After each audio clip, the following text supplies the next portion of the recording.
You've probably seen that the star of yesterday's Republican National Convention was not Donald Trump or J.D. Vance, Ron DeSantis, or any human. It was instead an English bulldog named Babydog. We love Babydog. Babydog belongs to West Virginia Governor Jim Justice. Here she was during her shining moment of well-deserved honor. Here she is. I know that a lot of you want to meet my little buddy. So if Babydog could come on out here.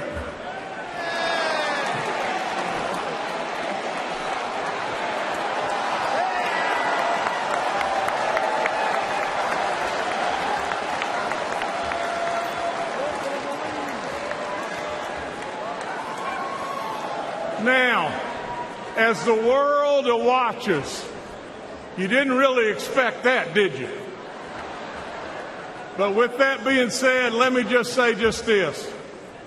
She makes us smile, and she loves. We love Babydog. Seriously, though, former Republican candidates Nikki Haley and Ron DeSantis, who just months ago had hoped they would be crowned at the Republican National Convention, rallied behind Donald Trump yesterday. Donald Trump has my strong endorsement, period.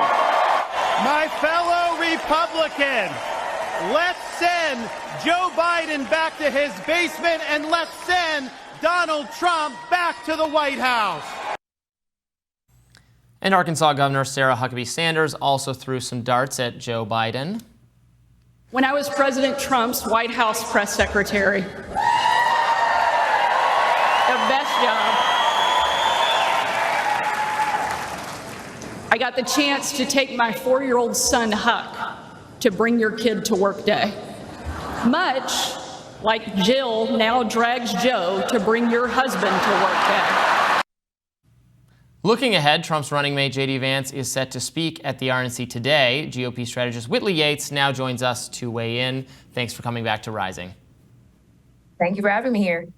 So I watched a lot of the convention yesterday, speeches by the people we mentioned, Ron DeSantis, Nikki Haley, Marco Rubio, Vivek Ramaswamy, many of the Senate candidates. I know yesterday's theme was on crime and safety and immigration, although the speeches were kind of just touching on all of the issues and how Donald Trump is, uniquely qualified to address them. It seemed to me that, or it struck me that, when there used to be some dissent against Donald Trump in the Republican Party, this is the height of his influence over the party. There is no one left who is actually in good standing or even remotely attached to the party who is opposed to him in any way, shape, or form. Nikki Haley and Ron DeSantis, who ran against him, who tried to inherit his mantle or move the party in a different direction, came nowhere close and are now, in order to have a future in the party, strongly endorsing him and working to help reelect him.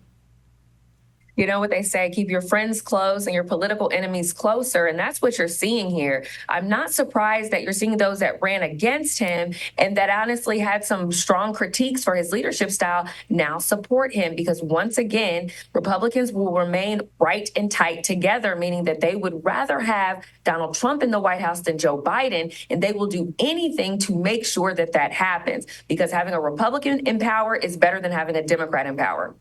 Now, I don't know what could be more unifying for the country, Whitley, than a baby dog. That bulldog's pretty cute. But speaking of bulldogs, Rudy Giuliani was there and went viral for taking a tumble. He's since been doing a daily show from the RNC. He's present at the conference since losing his license in the state of New York. It was taken away. Is there any talk of Giuliani being a part of a Trump 2024 administration? There isn't any talk that I'm hearing because, to be quite honest, the only people talking about the administration are those that are so keen and focused on Project 2025 and not Project 47. I think Rudy is really just here to support the Republican Party, to show up and to continue to be an advocate, not only for Trump but for Republicans. So what can we expect today at the RNC? What is the mood there today? What are people looking forward to? Everyone is looking forward to hearing Vice Presidential pick J.D. Vance speak. This is going to be a defining moment, not only for his political future, but for this vice presidency and Donald Trump's campaign. What is he going to say? And how is he going to be received, specifically for those who doubt that his journey from skepticism to strong supporter is genuine? We've also seen a sign of fracture within the Republican Party.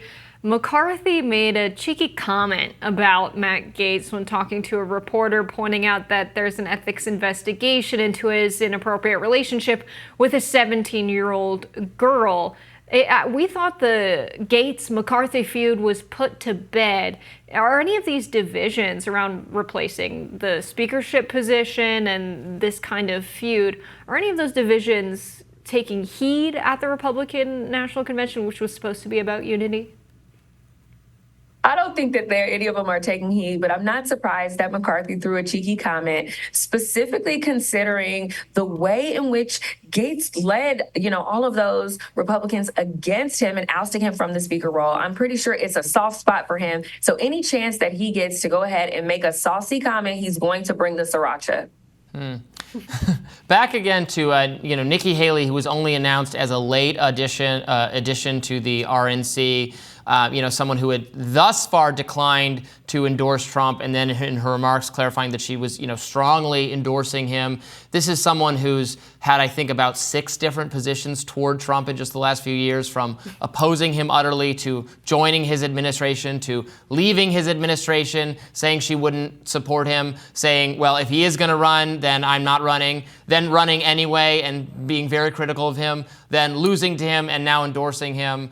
How was she specifically received? Because I know she did make, some enemies in Trump world.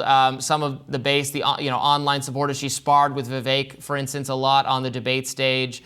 Was she well received? I think I detected a little bit of booing when she took the stage. It was certainly not overly representative of the response, and then maybe that booing died off as she, made clear that she was strongly standing behind, Donald Trump.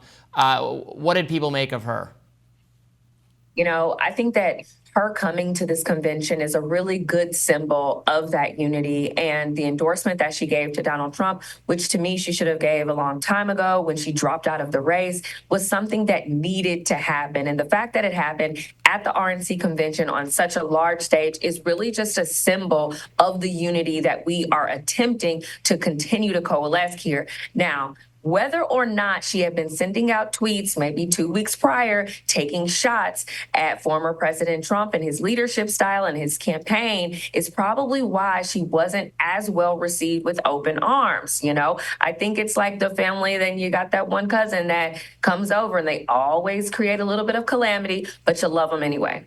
Now, the political theater going on today is just palpable. You have Peter Navarro being released from prison Wednesday, just enough time to get to the Republican National Convention and give a speech. Is there a lot of excitement around Navarro coming? What are we expecting?